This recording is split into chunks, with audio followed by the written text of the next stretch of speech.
에베소서 2장 1절부터 3절입니다. 하나님의 말씀은 에베소서 2장 1절로 3절입니다. 함께 읽으시겠습니다. 그는 허물과 죄로 죽었던 너희를 살리셨도다. 그때의 너희는 그 가운데서 행하여 이 세상 풍조를 따르고 공중의 권세 잡은 자를 따랐으니 곧 지금 불순종의 아들들 가운데서 역사하는 영이라. 전에는 우리도 다 그 가운데서 우리 육체의 욕심을 따라 지내며 육체와 마음에 원하는 것을 하여 다른 이들과 같이 본질상 진노의 자녀이었더니. 아멘. 에베소서 강의 16번째 시간입니다. 에베소서 2장 1절부터 3절의 말씀을 갖고 사망이라는 제목으로 함께 나누기를 원합니다. 부제목은 본질상 진노의 자녀이었더니입니다. 우리는 가끔씩 이런 말 하죠. 그 사람은 법 없어도 살 사람이야. 저 사람은 법 없어도 살 것 같아. 저는 여태 이런 말을 들어본 적이 없습니다. 들어보셨나요? 정지사님 들어보셨습니까? 네. 이 법 없이도 살 사람과 관련해서 제가 여러분께 질문을 하나 드리려고 합니다. 만약 당신이 착하고 분명하게 살면, 정직하게 살면, 또 더 나아가서 다른 사람을 돕고 살면, 다른 사람들을 살피면서 살면 하나님은 기뻐하고 만족하실 것이다. 이 스테이트먼트에 동의하십니까? 예인가요? 아니오인가요? 아니요. 아니오입니다. 아니오예요. 로이드 존스 목사님이 이렇게 말씀하셨는데요. 제가 한번 읽어볼게요. 만약 이런 생각들을 갖고 있다면 큰일이다. 이것은 죄를 제대로 알지 못하는 것이다. 왜냐하면 이런 생각은 스스로 구원할 수 있다고 여기는 것이기 때문이다. 이해되시죠? 오늘 나눌 내용은 죄입니다. 사망. 이게 얼마나 심각한 건지 그걸 오늘 나누려고 하는 겁니다. 압달락과의 관계성을 봐야 되는데요. 1장은 이렇게 나옵니다. 에베소 교회에게 1절부터 2절까지가 인사를 하고요. 화면에 나오죠. 구주가 그렇습니다. 3절부터 14절까지 그들이 받은 하늘에 속한 신령한 복에 대해서 사도가 설명하죠. 그 신령한 복의 이유이면서 목적이 뭐라고 하냐면 하나님의 영광을 찬송하는 것이다. 저와 여러분의 창조의 목적이 뭐라고요? 하나님의 영광을 찬송하는 것. 그리고 이어서 에베소 교회를 위해서 사도가 기도를 합니다. 중보 기도를 하죠. 하나님을 알게 하는 지혜와 계시의 영이 너에게 임하기를 원한다.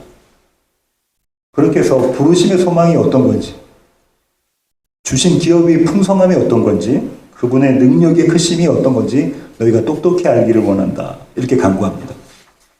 그리고 2장이 시작돼요. 오늘 본문이 시작됩니다. 첫 단락은 1절부터 10절까지인데요. 송태근 목사님이 이렇게 단락을 구분하셨어요. 1절부터 3절, 오늘 나눌 내용이죠. 나는 누구였는가? 4절부터 6절은요. 그리스도 안에서 나는 누구인가? 7절부터 10절은요. 그러면 나는 어떻게 살아야 하는가? 오늘은 나는 누구였는가에 대해서 살펴보기를 원합니다. 1절 다시 한번 읽으실까요? 그는 허물과 죄로 죽었던 너희를 살리셨도다. 한글 개역개정 성경은 원문과 달리 번역해놨어요. 헬라어 원문에는 무엇이 없냐면 주어가 없습니다. 그는이 없어요. 그리고 동사도 없습니다. 살리셨도다도 없어요. 4절에 가면 오늘 1절부터 3절까지 나누잖아요. 4절에 가면 그러나 하나님이라고 주어가 나와요. 그리고 5절에 가면 살리셨도다. 함께 살리셨도다는 동사가 나와요. 본동사가 그때 나옵니다. 한글 개역개정이 이렇게 번역한 이유는요. 앞서서 이렇게 번역한 거예요. 4절, 5절을 염두에 두고 이렇게 번역했는데요. 이렇게 되면 김이 빠집니다. 사도의 의도는요. 인간의 비참한 상태가 어떤 건지 너희가 똑똑히 알아라. 그걸 먼저 제시하는 거예요. 그러고 난 다음에 4절 가서 그러나 하나님이 이렇게 나와야 되는데 그 하나님이 너에게 베풀어 주신 은혜의 깊이가 도대체 어떤 건지 너희가 알기를 원해. 그러려면 너희의 상태가 어떤 것인지, 죄가 도대체 뭔지, 사망이 도대체 뭔지 너희가 분명히 알기를 원해. 이렇게 시작하는 거거든요. 새 번역은 그렇게 번역해놨습니다. 함께 읽으시겠습니다. 여러분도 전에는 허물과 죄로 죽었던 사람들입니다. 한글 번역본들처럼요, 사망의 원인이 죄와 허물이 될 수 있어요. 죄와 허물이 사망의 원인이 될 수도 있잖아요. 그죠? 근데 이것이 또 사망의 상태가 될 수도 있습니다. 사망의 상태가 되면 이렇게 번역할 수 있습니다. 허물과 죄 안에서 죽었던 사람들. 그렇다면 허물과 죄가 뭔가요? 화면에 나올 텐데요. 허물은요, 정해진 경계선을 넘는 거예요. 경계선이 있는데 그걸 넘는 겁니다. 바른 길에서, 이렇게 가야 되는 바른 길에서 벗어나는 게 허물이에요. 죄는요, 표적, 관역을 벗어나는 겁니다. 화를 이렇게 탁 쏘면 관역에 맞춰야 되는데 관역을 벗어난 것이 죄예요. 기준에 미치지 못하는 것이 죄입니다. 하마르티아라고 하죠. 이 둘을 굳이 구별할 필요가 없어요. 죄와 허물은 같은 얘기예요. 근데 같은 유사한 언어를 반복했다는 것은 강조입니다. 강조. 사도는요, 허물과 죄로 죽었던 상태를 설명하는데요. 그것이 2절입니다. 2절 함께 읽으시겠습니다. 그때의 너희는 그 가운데서 행하여 이 세상 풍조를 따르고 공중의 권세 잡은 자를 따랐으니 곧 지금 불순종의 아들들 가운데서 역사하는 영이라. 그때 너희는 이같이 행했다라는 거예요. 행했다라는 것은 원어적으로 걸었다는 거예요. 이런 걸음을 걸었다는 겁니다. 첫 번째가 뭐죠? 이 세상의 풍조를 따라, 시대의 조류를 따라갔다는 겁니다. 시대에 발맞춰 걸었다는 거예요. 두 번째는요, 공중의 권세 잡은 자를 따랐다. 이 공중의 권세 잡은 자를 설명하는 것이 불순종의 아들들 가운데서 역사하는 영이라는 거죠. 신학자들은 이 둘을 구분하기도 하는데요. 그럴 필요가 없습니다. 왜냐면요, 공중의 권세 잡은 자의 행사가 뭐냐면 이 세상의 풍조예요. 여기서 우리 모두는 자유롭지가 못해요. 우리의 생각과 행동, 그 모두 다 이 세상의 풍조를 따라가고 있습니다. 그렇지 않은가요? 우리가 쫓고 있는 진선미, 진리와 착함과 아름다움은 다 이 세상의 풍조 아닙니까? 우리가 가치 있다고 여기고 안전하다고 여기는 모든 것들이 이 세상에서 말하는 것과 다른가요? 우습지 않은 우스갯소리 한번 할게요. 교회 개척을 준비하는 목사님들 두 분이 계시거든요. 저하고 아주 가까워요. 같이 공부도 하고 그래서. 미국이 우리 주총회에서 교회 개척을 지원하는 그룹이 있습니다. 미국 목사님하고 같이 식사하는 자리가 있었어요. 교회 개척을 어떻게, 어느 지역에서 어떻게 하면 좋겠다라고 같이 의논을 하는데요. 그 자리에서 이 미국 목사님, 개척교회를 돕는 목사님이 이렇게 말씀하시는 겁니다. 이 시애틀 지역은 날씨가 너무 좋으면 교회가 휑하다. 그런가요? 한국 교회는 좀 덜한 거예요. 미국 교회는 교회 날씨가 너무 좋으면 교회 사람들이 없다고요. 날씨가 궂으면요. 비가 오면 한 반쯤 찬다. 우스갯소리 같지만 무엇 이야기하는 거냐면 개척할, 이제 시작할 목사님들에게 못 말하는 겁니까? 힘들다는 거. 이 세상 풍조를 쫓아가는 지역이 이 지역이라는 거예요. 교회마저도. 사도는요, 이 모습을 그들 자신에게서 재차 확인해요. 3절입니다. 함께 읽으시겠습니다. 전에는 우리도 다 그 가운데서 우리 육체의 욕심을 따라 지내며 육체와 마음에 원하는 것을 하여 다른 이들과 같이 본질상 진노의 자녀이었더니 우리의 욕심을 따라 육체와 마음에 원하는 것을 하여 내가 하고 싶은 대로 하는 것, 그렇게 사는 것, 스스로 삶의 중심이 되는 것. 어떤 거냐면 이런 겁니다. 화면에 나올 겁니다. 네가 하고 싶은 대로 해. 네가 살고 싶은 대로 살아. 이것이 오늘날 세상의 풍조예요. 광고도 그렇게 하지 않습니까? 네가 하고 싶은 대로 하면서 사는 것. 이게 최고의 가치예요. 이게 최고의 선입니다. 가장 의로운 모습이에요. 이게 그렇게 나쁜 건가요? 내가 하고 싶은 대로 우리는 다 그렇게 살잖아요. 이게 나쁜 겁니까? 성경은요, 내가 하고 싶은 대로 사는 이 자기중심적이고 자기 본의적인 것이 죄라고 그래요. 그것은 자기 만족을 위한 것입니다. 자기 사랑의 표현이에요. 성경은 그런 상태를 하나님의 자리를 찬탈한 상태, 반역한 상태라고 이야기를 합니다. 자신이 하나님이 된 상태라고 이야기해요. 이 문제가 쉽지가 않아요. 저와 여러분 여기서 자유롭지 않다고. 이런 상태가 허물이고요, 죄고 곧 사망의 상태입니다. 다시 말하면 죄는요, 하나님과 관계가 없는 거예요. 죄는요, 하나님과 교제하지 않는 겁니다.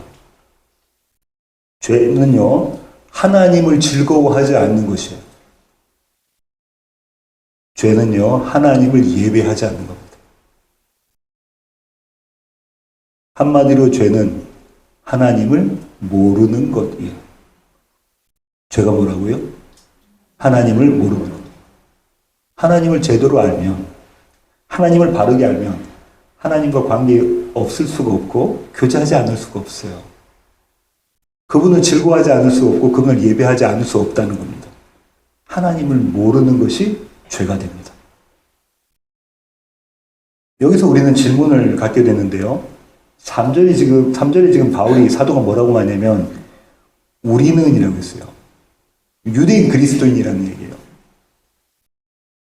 지금 뭐라고 얘기하냐면 그들이 하나님을 몰랐다는 거예요.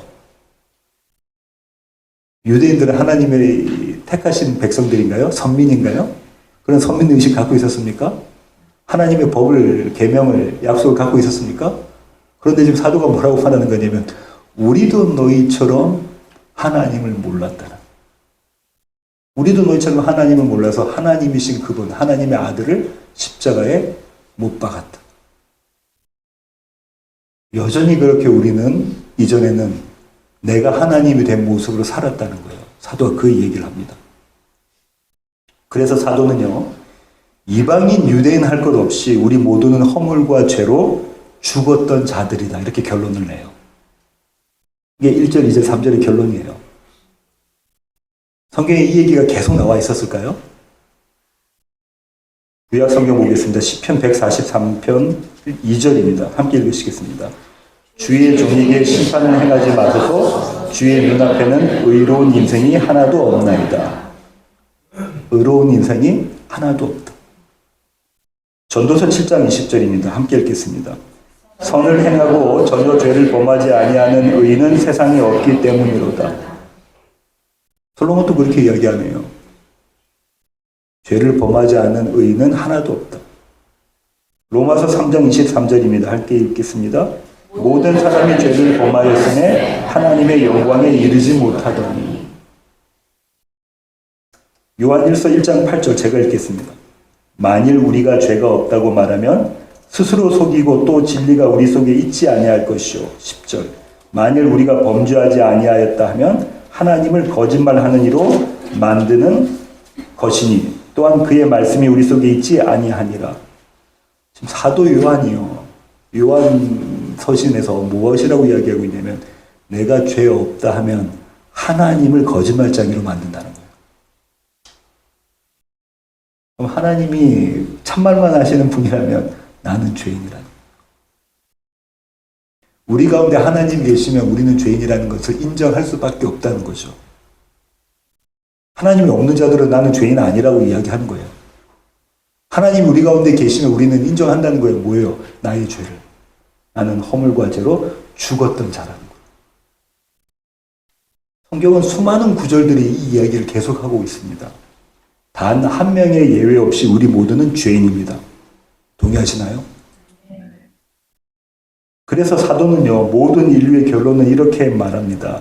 본질상 진노의 자녀였다.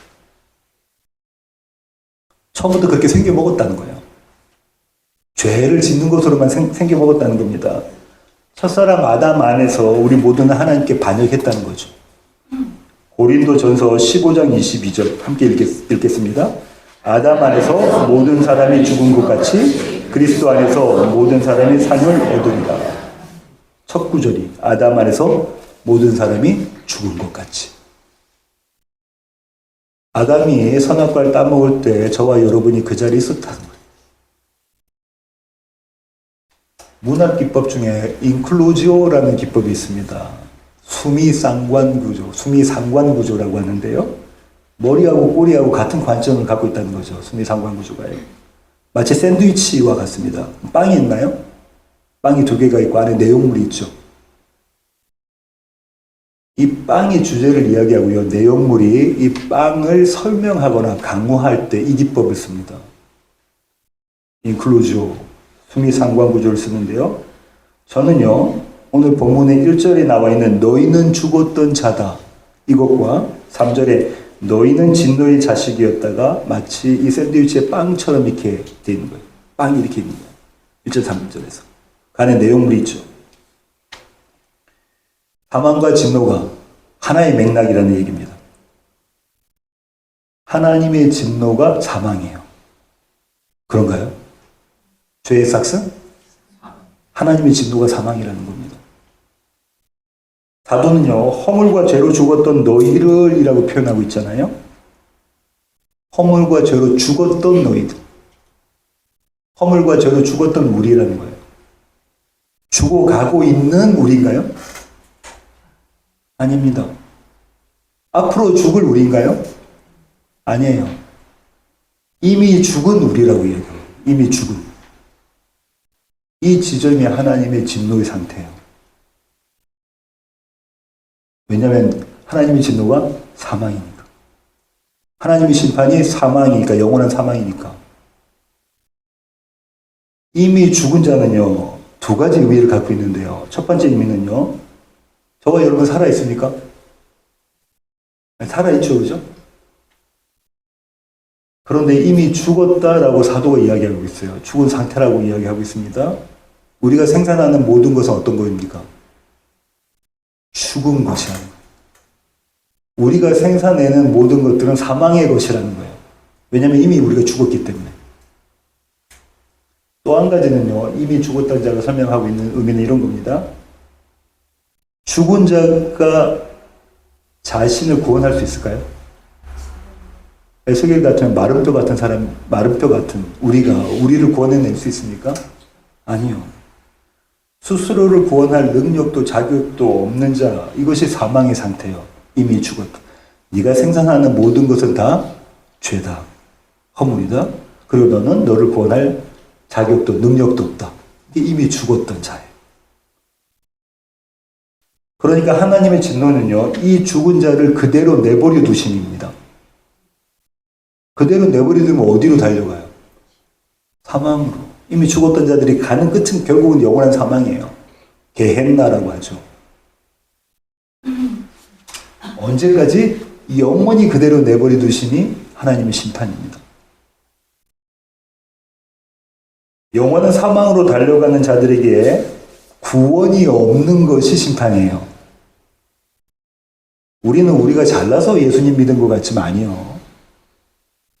저와 여러분요, 모든 세상 사람과 똑같이 죽어 마땅한 자예요. 본질상 진노의 자녀였어요. 우리에게는 아무런 희망이 없었어요. 그런데 우리를 구원해내셨다는 거예요. 이게 은혜고요. 그대로 내버려 두시면요, 심판이 됩니다. 여기까지 오늘 본문의 내용이에요. 우리가 감사할 내용이, 추수감사절이 감사할 내용이 저와 여러분이 받은 구원입니다. 본문을 적용해 볼게요. 이렇게 한번 생각해 볼게요. 여러분의 허물과 죄, 이게 영원히 죽을 만한 영원한 사망, 사형 선고를 받을 만큼의 수준이라고 생각하세요? 솔직히 한번 이야기해 보세요. 여러분의 모습이, 여러분이 생산하는 죄가 내가 영원히 죽을 만한 그 정도의 죄라고 생각하시냐고요. 숙제죠. 숙제 아닙니까? 그렇게 생각하지 않기 때문에 싸우는 거예요. 그죠? 부부싸움 왜 합니까? 내가 잘했어요. 내가 옳기 때문에 싸우는 거예요. 우리 주변의 모든 사람들에게 대한 반응이 다 그런 겁니다. 영화 밀양 보셨습니까? 안 보셨습니까? 불후의 명작인데. 저는 한 두세 번 본 것 같은데요. 기독교 단체에서 엄청 반대했던 영화입니다. 보이나요? 포스터가? 주인공 이신의 역을 전도연이 맡았어요. 국민 배우죠? 노총각 김종찬 역을 송강호가 맡았습니다. 역시 국민 배우입니다. 제가 줄거리를 좀 이야기 드릴게요. 이 신혜가 33세 남편을 잃게 됩니다. 그리고요, 남편의 고향이 경남 밀양이에요. 그 밀양에 자기 외아들, 아들 한 명 데리고 옵니다. 거기서 살려고. 남편의 사망보험금을 가지고 피아노 학원을 하나 차려요. 신의 눈에 보면 서울에서 살다 내려왔으니까 밀양이 얼마나 촌스럽겠습니까? 그죠? 그렇게 촌스러운 도시에서 살고 있으면서 주변 사람들에게 서울말로, 경상도 말만 쓰고 있는 그분들에게 서울말로 세련된 조언을 합니다. 영업하려면 이렇게 해야 되고요. 이렇게 하면 뭐가 좀 잘 되고요. 서울에는 이렇게 해요. 그리고 돈 많은 척 허세를 부립니다. 나 돈이 많은 거지. 땅도 보러 다니고 그래요. 무슨 얘기냐면 나는 이 시골에 있는 밀양에 있는 사람들과 다르다는 거예요. 문제는 여기서 터집니다. 서울에서 온 돈 많은 과부라고 소문이 나버렸어요. 그래서 신의 아들이, 하나밖에 없는 아들이 유괴당합니다. 유괴당해요. 그리고 그 아들이 살해당해요. 왜냐하면 정말로 돈 많은 과부가 아니었어요. 살해당합니다. 근데 그 유괴범이 누구였냐면 이 아들이 다니는 웅변학원의 원장이었어요. 하나뿐인 아들이 죽었으니까 남편도 없고 남편의 고향이 밀양에 와서 이제 피아노 학원이어서 여기서 한번 살아보려고 아들하고 살아보려고 왔는데 그 아들이 죽어버렸습니다. 신혜가 마치 정신이 빠진 사람, 정신병자처럼 그렇게 살겠죠. 저와 여러분 그러지 않겠습니까? 그러다 이웃의 권유로 교회를 다니기 시작합니다. 마음의 평안을 얻게 돼요. 교회 활동에 열심을 냅니다. 구역 모임 참석하고 여러 가지 모임들 다 참석해요. 이렇게 신앙생활 하던 신혜에게 도전이 찾아왔는데 그 도전이 뭐냐면 원수를 사랑하라. 도전이 뭐라고요? 원수를 사랑하라. 마침내 신혜는요, 교도소로 내가 가서 그 살해범을, 아들을 살해했던 살해범을 용서해 주겠다라고 선언을 해요. 이웃들과 교인들이 만류를 합니다. 그까지 안 해도 돼요. 마음으로 용서하면 되지. 왜 네가 거기까지 가? 신혜는 그 자리에 갑니다. 면회를 가서 그 살해범을 만나요. 웅변학원 원장을 만나요. 그런데 이 웅변학원 원장의 말에 신혜가 충격을 받습니다. 뭐라고 하냐면 나는 이 감옥에서 예수를 만났다. 내 죄는 나는 회개했고 내 죄는 다 씻어졌다. 이 말을 들은 신혜가 충격이 어마어마할 거 아니에요. 구토를 합니다. 극중 신혜의 대사를 제가 한번 읽어볼게요. 어떻게 용서를 해요? 용서하고 싶어도 난 할 수가 없어요. 그 인간은 이미 용서를 받았는데. 그래서 마음의 평안을 얻었다는데 내가 그 인간을 용서하기도 전에 어떻게 하나님이 그 인간을 먼저 용서해 줄 수가 있어요? 그날부터 신혜는 하나님과 원수됩니다. 교회 모임을 방해하고 막 그래요. 지난번 설교에서 나눴던 용서와 관련된 베드로의 질문 여러분 기억하실 겁니다. 주님, 형제가 나에게 잘못하면 죄를 지으면 제가 몇 번이나 용서해 주면 될까요? 7번 하면 되겠습니까? 7번 용서하는 사람이 없다는 거예요. 베드로의 의도는 아무도 7번은 여기까지 용서하지 않았는데 제가 7번까지 용서해 주면 그 정도 하면 되겠습니까? 주님, 그럼 제가 사랑하는 겁니까? 원수를 사랑하는 겁니까? 베드로는 자기 자신이 할 수 있다고 생각한 거예요. 그 질문에 대한 주님의 대답이 뭐죠? 7번을 70번까지라도 해라. 그렇게 사랑하라는 거예요. 사랑이라는 건 이런 거야. 이거는요, 네 실력으로는 용서 못해, 베드로야. 네 실력으로는 사랑하지 못한다니까? 이 얘기를 해주시는 거라고요. 용서하라, 사랑하라가 아니라 네가 갖고 있는 실력으로는 그거 할 수 없어. 를 말씀해 주시는 거예요. 그 내용을 담은 비유가 만달란트 비유라고 말씀드렸어요. 만달란트는요, 16만 년의 품삯입니다. 100데나리온요, 100일의 품삯. 100일의 품삯은 갚을 수 있는 거예요. 만달란트는 도저히 갚을 수 없는 겁니다. 다시 영화 미리암으로 돌아가 볼게요. 시내에게 100데나리온 빚진 자가 누굽니까? 유괴해서 살해했던 살해범이에요. 100데나리온 빚진 자. 시내에게 시내가 만달란트 빚진 분은 누구입니까? 하나님. 시내가 하나님을 죽였나요? 아까 우리가 읽었던 대사에서 시내가 하나님을 죽였습니까? 그녀가 예수를 십자가에 못 박았습니까? 하나님이 어떻게 용서할 수 있어요? 내가 용서를 안 했는데. 시내가 하나님의 자리에 가 있나요? 도대체 하나님이 어떻게 용서를 할 수가 있어요? 내가 용서를 안 했는데. 내가 용서하고 나면 그때 해줘야죠. 우리는요, 종종 만달란트 빚진 것과 100데나리온 빚진, 만달란트 빚진 자가 나예요. 100데나리온 빚진 자가 너란 말이에요. 이와 나와 너를 어떻게 하냐면 뒤바꿔버려.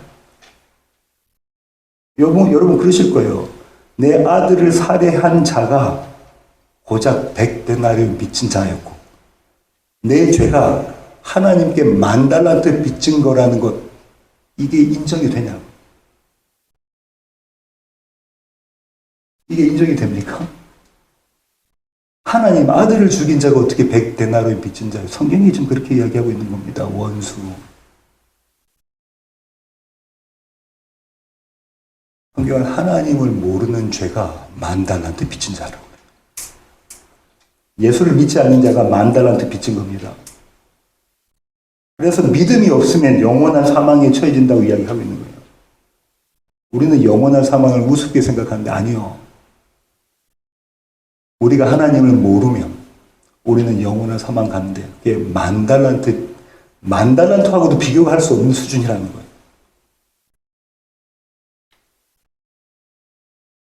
믿음이 없으면 그 자리에 가는 겁니다. 구약 성경의 마지막 책이 뭐죠? 말라기. 말라기의 마지막 두 구절이 이 얘기를 잘 보여줍니다. 함께 읽으시겠습니다. 보라, 여호와의 크고 두려운 날이 이르기 전에 내가 선지자 엘리야를 너에게 보내리니 그가 아버지의 마음을 자녀에게로 돌이키게 하고 자녀들의 마음을 그들의 아버지에게로 돌이키게 하리라. 돌이키지 아니하면 두렵건대 내가 와서 저주로 그 땅을 칠까 하노라 하시니라. 번역하니까는 저주로 그 땅을 칠까 하노라 하시니라 이렇게 되어 있는데요. 히브리어 원어는 맨 마지막 단어가 저주예요. 히브리어 원어의 맨 마지막 단어가 저주입니다. 구약 39권이 무엇으로 끝납니까? 저주. 그리고 400년 동안 암흑시대예요. 하나님의 말씀이 없었어요. 그리고 마태복음이 있습니다. 예수님이 오셨어요. 무엇 얘기하고 있냐면 누구를 믿지 않으면 내가 선지자 엘리야를 너희에게 보낼 텐데 그가 너희를 내게로 돌이킬 건데 너희가 그를 믿지 아니하면 내가 보낸 선지자 엘리야를 너희가 믿지 아니하면 내가 너희를 저주를 끝낼 것이다. 한글 개역 개정의 번역이 좀 미흡해요. 뭐라고 했냐면 칠까 하노라. 아닙니다. 반드시 그 땅을 치겠다라는 거예요. 하나님께서. 죽을까 하노라가 아니에요. 정령 죽으리라요. 죽고 또 죽고. 히브리어로는 무투 타무투예요. 죽고 또 죽고 또 죽고 또 죽고 영원히 죽을 것이다. 뭐 하지 않으면, 믿지 아니하면, 내가 보낸 내 아들 예수 그리스도를 믿지 아니하면 너희는 죽을 것이다. 이것이 하나님의 진노입니다. 사망.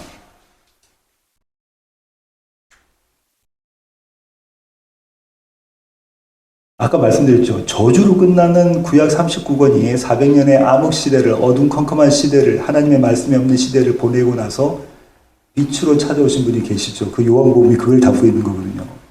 빛으로 찾아오시잖아요. 예수님이요. 이게 뭐냐면, 그러나 하나님, 너희 모두는, 의인은 하나도 없으니까 너희 모두는 그렇게 저주받아서 사망 가운데, 영원 사문에 죽게 되어져 있는데, 그러나 하나님이, 이게 4절이에요.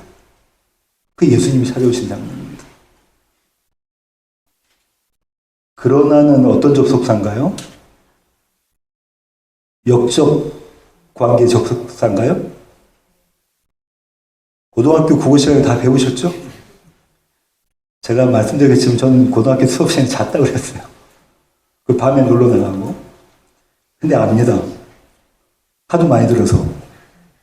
그리고는 순적, 그러나는 역적.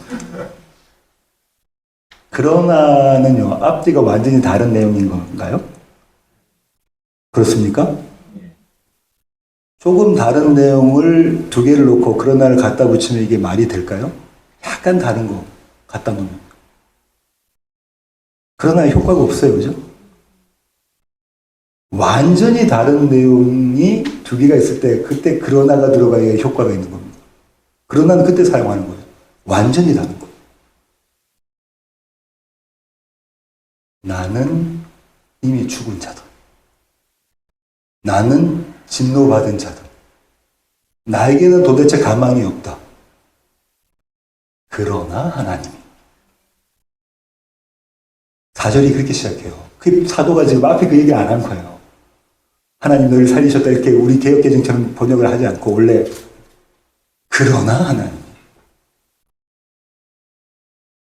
영화 밀양의 원작 소설이 벌레 이야기인데요. 전 그 소설을 읽진 않았습니다. 주인공이 자살하는 것처럼 마감해요. 근데 영화는 그렇게 끝내지 않아요.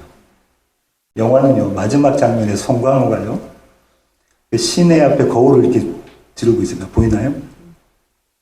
시내가 머리카락을 잘라요. 그 거울이 무엇이 비치냐면 햇빛이 쫙 비칩니다. 그리고 카메라 앵글이 자꾸 바꿔서 마당을 보여주는데 거기에 햇빛이 비쳐요. 밀양이라는 한자어가 빽빽한 햇볕입니다. 빽빽한 햇볕. 이 영어가 뭐였냐면요. 이 드라마의 영어 이름이 시크릿 선샤인, 비밀스러운 햇볕. 저는 이 감독의 의도는 잘 모르겠어요. 하지만 저는 이 마지막 장면에서 하나님의 열심을 봅니다. 내가 원하는 대로 해야지. 당신이 어떻게 용서할 수 있어요? 내가 하나님 돼야지. 하는 그 신에게 햇빛이 쫙 비춰지는 것으로 저는 마감했다고 생각해요. 그러나 하나님. 제가 그렇게 생각하는 이유는요. 여기 이 자리에 모인 우리 모두가 그렇게 부름받아서 이 자리에 와 있어요. 여기에 결론을 맺겠습니다. 우리는 가끔, 아니 종종 착각을 합니다. 어떤 착각을 하냐면요. 우리가 예수 믿고 나면 우리가 대단한 사람이 되었다고 착각해요. 그러다 보니 이 사람 저 사람 판단하고 저울질합니다. 그죠? 아니 집사님이 어떻게 해? 아니 우리 교회에서 이렇게 오래 신앙생활 하셨다는 분이 왜 저래? 심지어 목사님은 어떻게 그러실 수 있어요? 우리가 다른 사람을 판단하는 그 기준은요, 우리가 의롭다는 거예요. 우린 잘했다는 거예요. 우리는 정직하다는 거예요.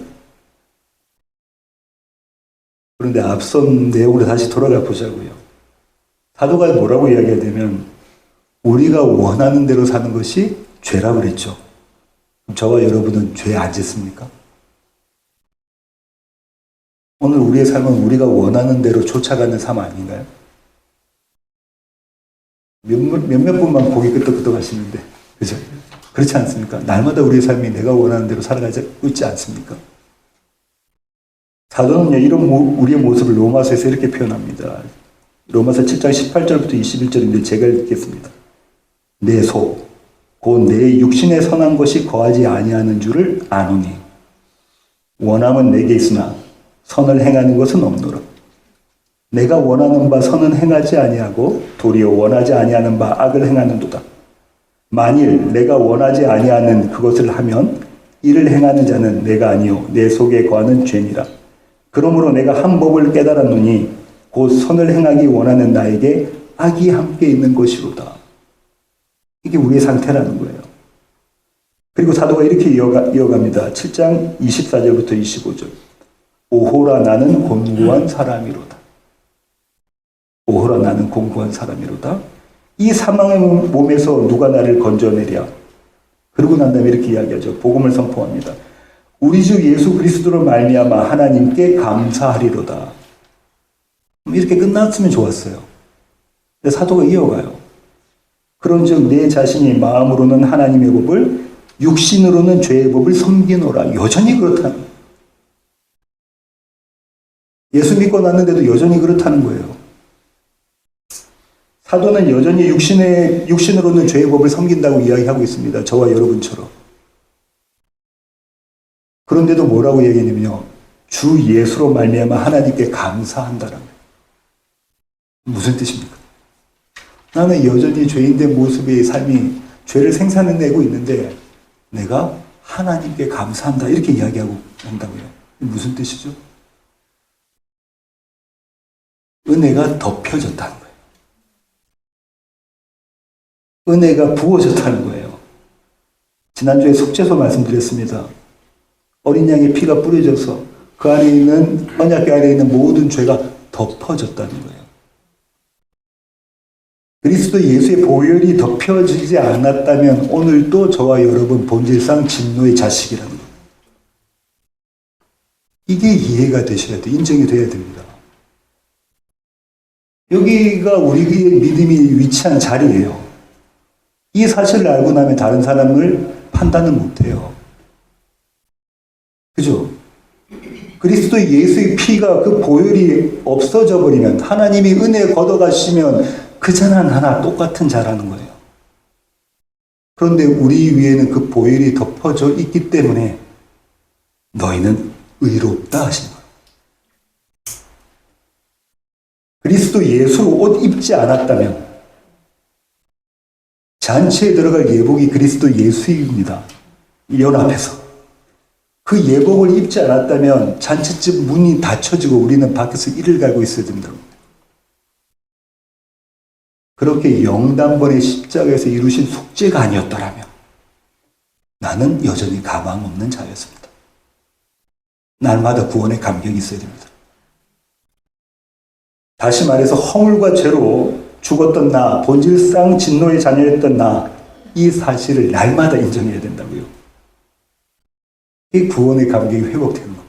다윗이 이야기한 것처럼. 나의 어떠함을 보고 그분의 어떠하심을 보면 감사와 찬송을 돌려드리지 않을 수가 없어요. 그죠? 내가 10,000달란트 빚진 자인데 그 사실을 정말로 알고 있다면, 나의 어떠함을 내가 정말로 알고 있다면 이런 나를 구원해 내시는 그분을 보고 예배드리지 않을 수가 없습니다. 나의 나됨의 모든 영광은 그리스도 예수께 있습니다. 그렇게 그분을 예배하시는 우리의 삶이 그런 예배되기를 원합니다. 기도하시겠습니다. 주님, 그렇습니다. 하나님, 우리는 본질상 진노의 자식이었습니다. 우리로서는 우리를 구원할 능력이 없습니다. 자격도 없습니다. 우리가 생산해내는 것은 죄밖에 없습니다. 그런 우리 위에 그리스도 예수의 피가 뿌려졌습니다. 하나님의 은혜가 덮어졌습니다. 그래서 우리가 하나님 보시기에 의로운 자들, 하나님의 백성, 그리스도의 신부가 되었습니다. 이 구원의 감격을 날마다 누리며 오늘을 사는 우리 낮은 울타리 모든 교회 공동체 되게 하여 주시옵소서. 귀하신 예수님의 이름으로 기도합니다. 아멘.